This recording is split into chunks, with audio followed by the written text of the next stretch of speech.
Hello students, welcome to another class of grade 5 English. In the last class, we learned a poem, The Fly. Today, we are going to learn or do the question answer section of the lesson. So let's see.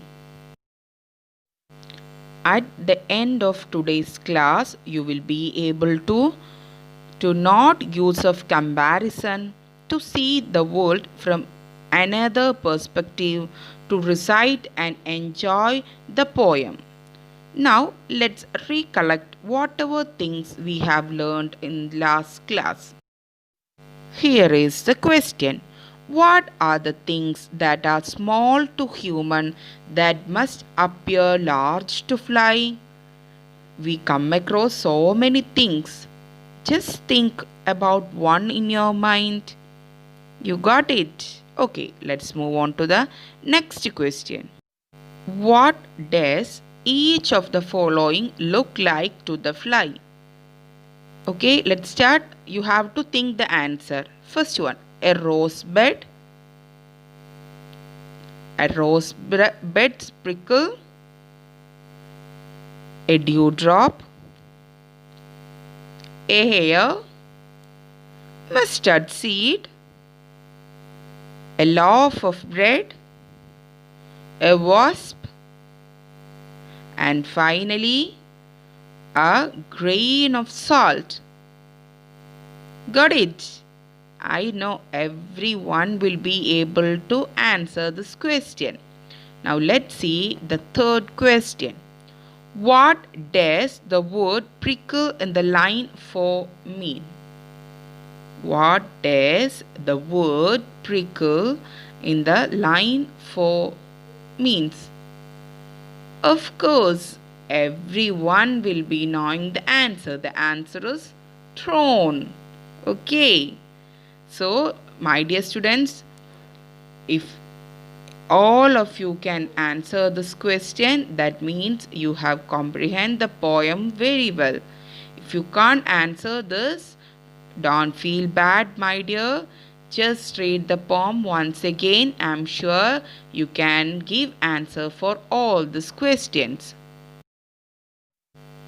So, before going on to the activities, let's listen to our poem once again. Okay? The fly. How large unto the tiny fly must little things appear! A rosebud like a feather bed, its prickle like a spear; a dewdrop like a looking glass, a hair like a golden wire; the smallest grain of mustard seed as fierce as coals of fire; a loaf of bread, a lofty hill; a wasp, a cruel leopard; and specks of salt as bright to see as lambkins to a shepherd. By Walter de la Mare. You all have listened to the poem. Now let's move on to the activities of this poem. You are ready?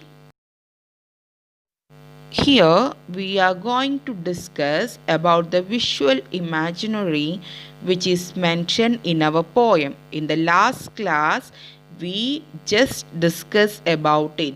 Now let's see what are the pleasant visual imaginary mentioned in our poem by the poet. First one, the rose bed like feather bed, dewdrop like mirror, a strand of hair like golden wire, a loaf of bread like a hill, grains of salt like lambs.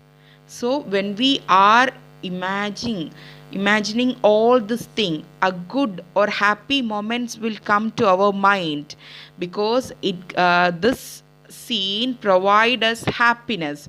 So the scene visual images which provide us happiness can come under visual imaginary which can lead to pleasant.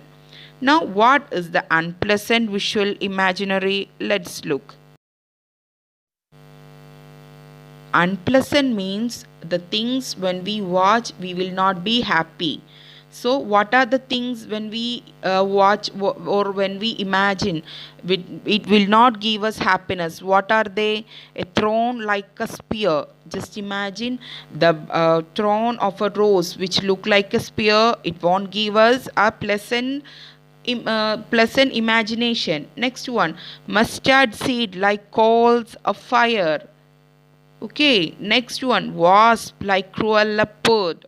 So this all, when we are thinking about this, are not giving us a good imagination. That's why they are called unpleasant imagination. So in this poem, we got two type of visual imaginary there. One is of pleasant, which we have discussed at the first, then unpleasant. When we are going deeper into the poem, we can see that the speaker or the poet not only shares the visual imaginary with us, but color imaginaries are also there. Let's have a look. Whatever colors or color imaginaries are there in this poem. First one, red of the rose bed. When we think of the rose, the red color rose will come to our mind. Golden strand of hair, that hair looking like golden wire. Then reddish black or yellowish orange of that mustard seed. Brown of loaf of bread. White grains of salt. So the colors like red, gold, then reddish black, brown, white, all these colors also come to our mind when we are imagining the things which the poet wants to tell us in the poem.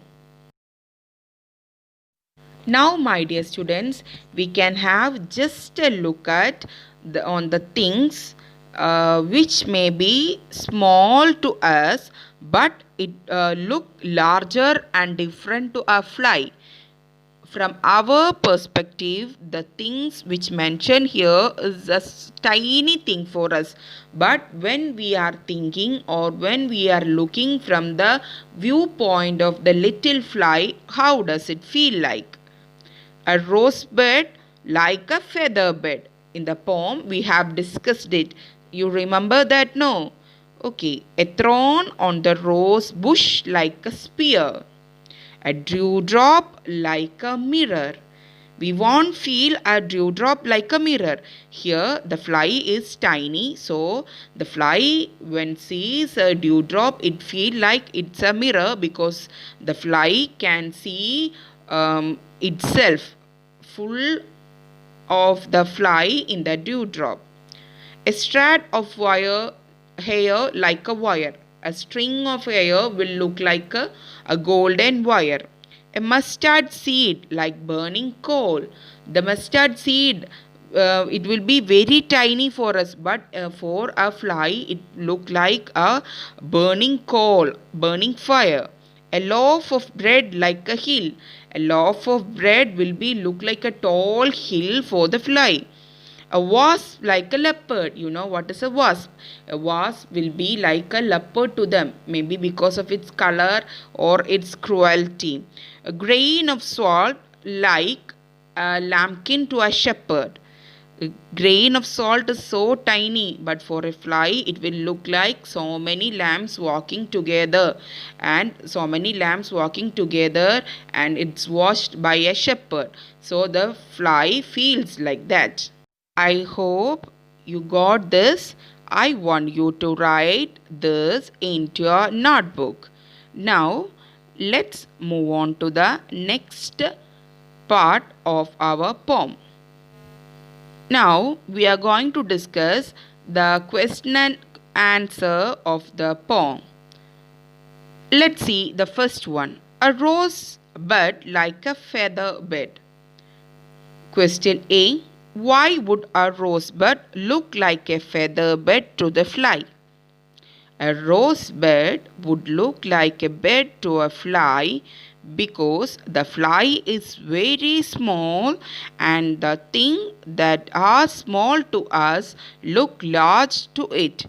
The rosebud would look like a feather bed because it is soft and velvety. Now, what's the question B in that? What would the throne of the rose look like to the fly? What does it look like? The throne of the rose would look like a spear or a long thin weapon to the fly. It looked like either like a spear or a long thin weapon to the fly. See, what is the second question? Where can the fly see itself? Where can the fly see itself?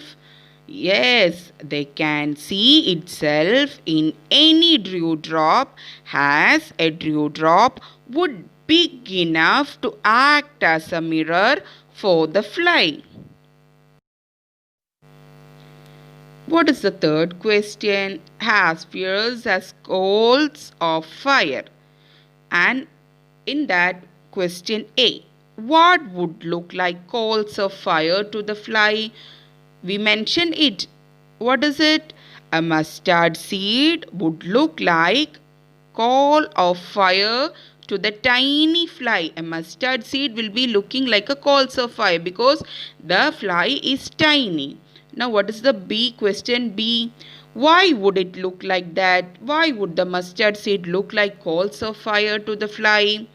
As the fly is tiny, even a small mustard seed would look as big as piece of coal to it. And because mustard seed are yellow, red, orange in color, they would look like coals of fire. Because of the size and because of the color, this mustard seed is looking like coals of fire to the tiny little fly. Okay. Now fourth question. What would look like a lofty hill to the fly? Why do you think the speaker uses the word lofty? What would look like a lofty hill? A loaf of bread would look like lofty hill to the fly. The speaker uses the lofty to explain how tall the loaf would look to the fly. Now fifth one, why would a fly be afraid of a wasp? Why? Here is the answer. A fly would be afraid of a wasp because a wasp may be bigger than the fly. A wasp can sting. So the fly may be afraid that the wasp would hurt it. You got it? Let's move on to the sixth question. How is salt compared to lambkins? Both salt and lambkins are white in color. What is the color of lamb? White. What is the color of salt? It's also white. So both salt and lambkins are white in color. Although specks of salt are very small, grains of salt are very small, they would look large enough to a tiny fly. As our fly is tiny, the specks of salt will look in large size to the fly. And so the fly would be able to see them as clear. The fly will be able to see this as clear as a shepherd can see the lambkin. A shepherd can see each and every lambkin in front of him. Like that, a fly can see each and every minute grains of salt in front of him. That's why here a salt is compared to a lambkin. So my dear student, write all these question answers to your notebook. Now here is a small writing section for you. Suppose a fly came and sat down on your desk. What would the different things on the desk look like to the fly? The second question, how do you think a fly hears different sound? Do you think it can hear sound that we cannot? What sound would those be? So try to give different type of answer. Okay. Now, by this, we have come to an end of the poem The Fly. Thank you, students, for listening. Thank you, students, for watching this video.